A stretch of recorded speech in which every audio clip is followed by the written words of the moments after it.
प्यारे बच्चों, आज का प्रश्न है कि खाटू श्याम जी किसके पुत्र थे। ऑप्शन ए है अभिमन्यु के, ऑप्शन बी है भीम के, ऑप्शन सी है भरत के, ऑप्शन डी है घटोत्कच के। प्यारे बच्चों, इन सभी ऑप्शंस में आप देखेंगे तो यहाँ पर डी ऑप्शन सही है, क्योंकि खाटू श्याम जी घटोत्कच के पुत्र थे। खाटू श्याम जी का असली नाम बारबरिक है और बर्बरिक के पिता घटोत्कच थे और इनकी माता का नाम मौरवी था। इसलिए खाटू श्याम जी को मौरवी नंदन भी कहा जाता है। खाटू श्याम जी यानी बर्बरिक के दादाजी का नाम भीम और दादी का नाम हिडम्बी था।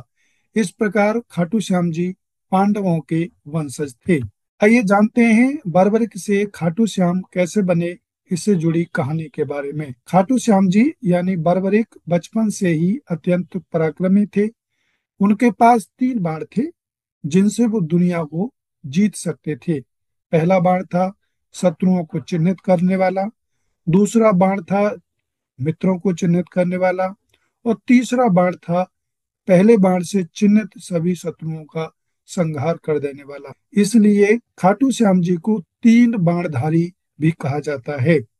जब महाभारत युद्ध शुरू होने वाला था, तब बर्बरिक युद्ध देखने और अपना पक्ष चुनने के लिए कुरुक्षेत्र पहुंचे।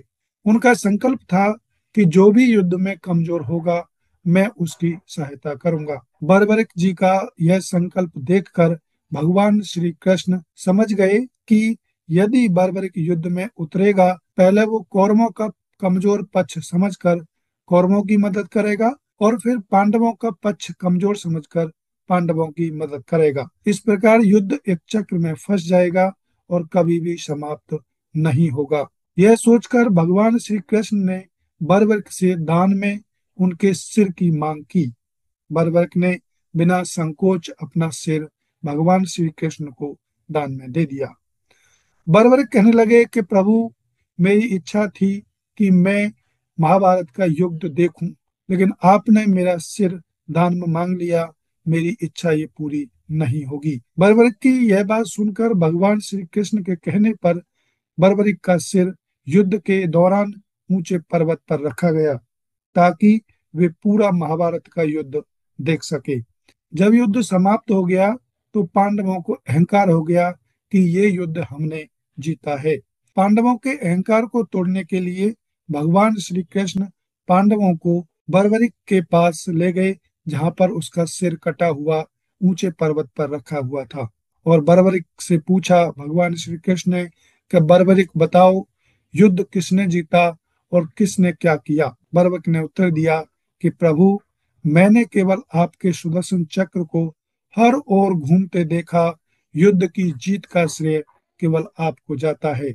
इस उत्तर से प्रसन्न होकर भगवान श्री कृष्ण ने उन्हें आशीर्वाद दिया और कहा कि कलयुग में तुम मेरे श्याम नाम से पूजे जाओगे। जो भी सच्चे मन से तुम्हारी शरण में आएगा और स्मरण करेगा, उसकी मनोकामना पूर्ण होगी। ऐसा माना जाता है कि बर्बरिक का सिर राजस्थान के सीकर जिले के खाटू गांव में मिला था। इसलिए बर्बरिक को खाटू श्याम जी के नाम से जाना जाता है, क्योंकि श्याम नाम भगवान श्री कृष्ण ने दिया और खाटू गांव में उनका सिर मिला था। इसलिए खाटू श्याम जी के नाम से बर्बरिक प्रसिद्ध हुए। खाटू श्याम जी की जयंती यानी जन्मोत्सव हर साल हिंदू पंचांग के अनुसार कार्तिक मास की शुक्ल पक्ष की एकादशी, जिसको हम देवउठावनी एकादशी के नाम से जानते हैं, उस दिन मनाया जाता है।